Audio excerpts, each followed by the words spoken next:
ॐ येन देवा पवित्रेण आत्मानं पुन्नते सदा तेन सहस्रधारेण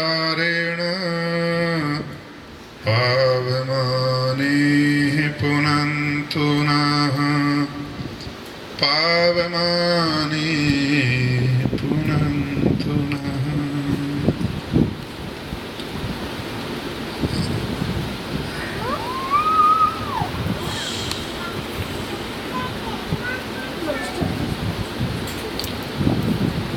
आज के इस यजुर्वेद के 3 अध्यायों के पारायण यज्ञ के ब्रह्मा के रूप में आसीन आदरणीय श्री दर्शनानंद जी और इस पवित्र आर्य समाज के महामंत्री पद पर आसीन आदरणीय श्री वीरमुखी जी, अन्य इस आर्य समाज के स्तंभ के रूप में उपस्थित सभी अन्य अधिकारीगण, धर्म प्रेमी सज्जनों, माता और बहनों, आज से 2 साल पहले जब इस आर्य समाज का उद्घाटन करने के लिए मुझे विजय आर्य जी ने और वीरमुखी जी ने आग्रह किया तो मैं बड़ी प्रसन्नता से यहाँ आया और मुझे खुशी है इस बात की कि जो उस समय मैंने आप लोगों से प्रार्थना की थी, कुछ करने के लिए कहा था, कुछ बातों का ध्यान रखने के लिए कहा था, मैं धन्यवाद और आशीर्वाद देना चाहूँगा आप सभी लोगों को। आपने उन सब बातों का ध्यान रखा और उन सब कार्यों को किया और ऋषि दयानंद की, वेद की, ईश्वर की और स्वयं आर्य समाज की गरिमा को बनाए रखा, सुरक्षित रखा आपने। आज मुझे देख करके बहुत हर्ष हुआ है, प्रसन्नता हुई है और ये लग ही नहीं रहा था कि मैं कहीं अमेरिका के अंदर बैठा हूँ और अमेरिका की किसी आर्य समाज में हूँ। भारत में कोई सबसे अधिक कोई प्रगतिशील यदि आर्य समाज हो सकती है तो उसका स्तर आपकी समाज के स्तर के बराबर का ही है, उससे आपकी समाज उससे कोई न्यून नहीं है। उसका कारण है, धर्म प्रेमी सज्जनों, माता और बहनों, मैं आपसे किसी एक विषय के ऊपर आज चर्चा करूंगा। जब ईश्वर स्तुति, प्रार्थना, उपासना मंत्रों का हम पाठ करते हैं तो उसमें बहुत छोटी सी एक सूक्ति है, यस्य छाया अमृतम whose shelter is salvation। जिस परम पिता परमेश्वर की कृपा होना, उसकी शरण में प्राप्त होना, उस परम पिता परमेश्वर का सानिध्य प्राप्त होना, अर्थात उस प्रभु की भक्ति में लीन होना ही मुक्ति है। उस परम पिता परमेश्वर की उपासना करना ही मोक्ष का द्वार है। उस परम पिता परमेश्वर का आशीर्वाद प्राप्त करना ही पूर्ण सुख का कारण है। ध्यान रखना, सुख तो हमें थोड़ा बहुत सुख तो हमें हर एक चीज में आता है। झूठ बोलने वाले व्यक्ति को भी थोड़ा सा सुख तो झूठ बोलने में मिलता ही है। यदि झूठ बोलने में व्यक्ति को सुख मिलना बंद हो जाए तो उसी दिन व्यक्ति झूठ बोलना बंद कर देता है। थोड़ा बहुत सुख तो व्यक्ति को क्रोध करने में भी आता है। अपना सिक्का जमाना चाहता है व्यक्ति तो सिक्का जमाने का कुछ अलग ही सुख महसूस करता है। थोड़ा बहुत सुख तो व्यक्ति को कोई शराब पीने में, किसी का बुरा करने में, और तो और छोड़ो, चोर को चोरी करने में भी सुख आता है। उतनी देर के लिए जितनी देर तक पकड़ा ना जाए व्यक्ति। किसी व्यक्ति को क्राइम करने में भी सुख आता है। थोड़ा थोड़ा सुख तो संसार के हर एक कृत्य में है। थोड़ा थोड़ा सुख, ऐसा नहीं है कि वो वहाँ सुख नहीं है। किसी न किसी काम में आप लगे रहते हैं तो कहीं ना कहीं से थोड़ा थोड़ा सुख आपको मिलता रहता है, पर उस थोड़े सुख से आपका काम नहीं चलता। आप पूरी तरह से भूखे हों और आपका प्राण निकलने को है भूख के मारे, और रोटी का एक बहुत छोटा सा टुकड़ा कोई आपके मुंह में डाल दे और कहे बस जाओ, तो आप कहेंगे ये क्या है, मुझे तो भूख जितने की है उतना ही भोजन मिलना चाहिए तो पूर्ण सुख होगा। और थोड़ा सा मिलने में तो खाली ये इसने जुबान को टच किया है, खाली ये मुंह में पड़ा है, इससे मेरा कुछ होने वाला नहीं है। तो सांसारिक विषयों में व्यक्ति इतना ही सुख ले सकता है जितना कि कई महीनों का भूखा व्यक्ति एक छोटे से रोटी के टुकड़े का मुंह में पड़ने पर कोई सुख प्राप्त होता है।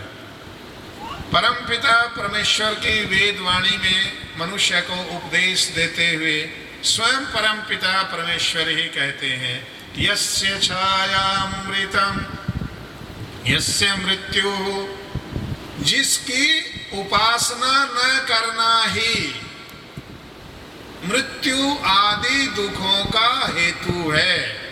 हेतु का अर्थ कहते हैं रीजन, काज, बेस, कारण, बेसिस है वो कॉज है, वो एक रीजन है। उसकी उपासना न करना ही मृत्यु आदि दुखों का कारण है। आदि का अर्थ है बहुत सारे, मृत्यु तो एक दुख है और वो तो मरते समय ही होता है, पर उस होने का भय हमें सारी उम्र सताता है। ध्यान रखना, गोली लगना अलग बात है और गोली लगने का डर अलग बात है। गोली लगना एक अलग दुख है और गोली लगेगी ये एक बहुत बड़ा दुख है। मृत्यु का एक अलग दुख है और मृत्यु आएगी ये एक अलग दुख है। ऋषि दयानंद जी महाराज कहते हैं, उसी परम पिता परमेश्वर की हम भक्ति विशेष भक्ति, साधारण नहीं, साधारण तो हम करते ही रहते हैं। परम पिता परमेश्वर में जिस व्यक्ति का विश्वास है, इसका मतलब उसके अंदर साधारण भक्ति तो है ही। साधारण तो सब में है, पर साधारण से काम नहीं चलता। विशेष, जैसे बच्चा आपका स्कूल में जाता है, साधारण ज्ञान तो उसको है ही, थोड़ा बहुत तो जानता है जो उसे पढ़ाया गया, पर यदि मेडिकल में एडमिशन लेना हो तो साधारण से काम नहीं चलेगा, एक्स्ट्रा ऑर्डिनरी होना चाहिए उसको। यदि उसको बहुत ऊंची योग्यता प्राप्त करनी हो तो फिर विशेष ज्ञान चाहिए। तो परम पिता परमेश्वर की विशेष भक्ति के बारे में ऋषि दयानंद जी महाराज कहते हैं, हम उस परम पिता परमेश्वर की, हम उस प्रभु की भक्ति विशेष अर्थात लगाते हैं समझाने के लिए। ऋषि बहुत कारुणिक हैं। ऋषि दयानंद जी महाराज बहुत दयालु हैं। वो बहुत सरल कर देना चाहते हैं किसी बहुत कठिन विषय को। वेद को महाभारत के बाद में वो पहले ऋषि हैं। वेद को जिसने आम मनुष्य की पहुंच के काबिल बनाया, एक साधारण मनुष्य भी, जैसे माँ अपनी वाणी को प्रत्येक अपने बच्चे की पहुंच के काबिल बनाती है, ऐसा नहीं है कि यदि एक बच्चे को कुछ समझ में नहीं आया तो वो उसे अलग ढंग से समझाती है।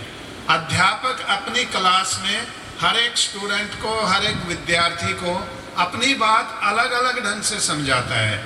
जो बुद्धिमान विद्यार्थी हैं वो बहुत जल्दी समझ जाते हैं, जो कम बुद्धि के हैं उनको वो और एग्जाम्पल्स दे करके, उदाहरण दे दे करके समझाता है। ऋषि दयानंद जी महाराज भी यहाँ बहुत सरल करके परमपिता परमेश्वर की विशेष भक्ति का अर्थ समझाते हैं। क्या?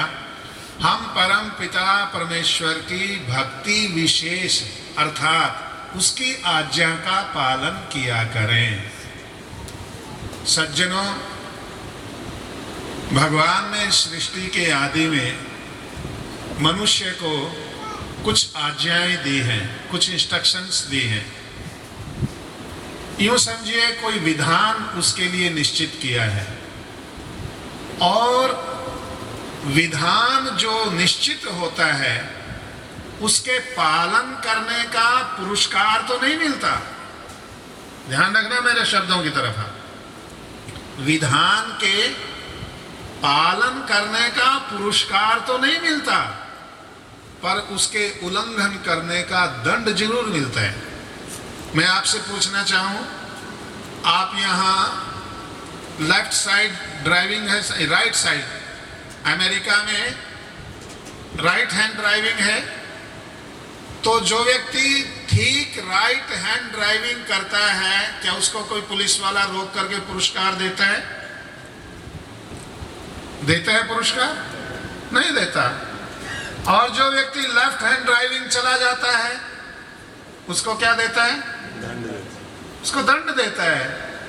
ध्यान रखना, जो विधान निश्चित किया गया है वो किया ही पालन करने के लिए गया है। इस बात का ध्यान रखना आप। विधान निश्चित किया है तो केवल पालन करने के लिए किया है, उसमें कोई ऑप्शन नहीं है। घटता ही जाता, एक एक दिन तोड़ के जीवन पूरा करना है, ये पर्पज नहीं है। पर्पज है परमेश्वर की उपासना, और वो नित्य प्रति सुबह शाम हमें करना चाहिए। परमपिता परमेश्वर से प्रार्थना है, सब सुखी रहें, सब स्वस्थ रहें, सब दीर्घायु को प्राप्त हो, सबका मंगल हो, सबका कल्याण हो, सब अपनी इस जीवन यात्रा को, अपने उद्देश्य को परिपूर्ण करें और उस सर्वशक्तिमान परमेश्वर की उपासना में रत रहें। सब अपने जीवन यात्रा को परस्पर प्रेम और स्नेह पूर्वक आगे बढ़ाएं। सर्वे भवन्तु सुखिनः, सर्वे सन्तु निरामया, सर्वे भद्राणि पश्यन्तु, मा कश्चित् दुःखभाग् भवेत्। ओम शांति शांति शांति।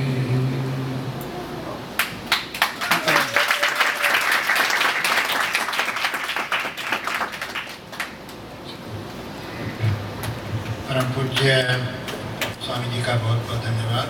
हमारा मार्गदर्शन किया, आशीर्वाद दिया।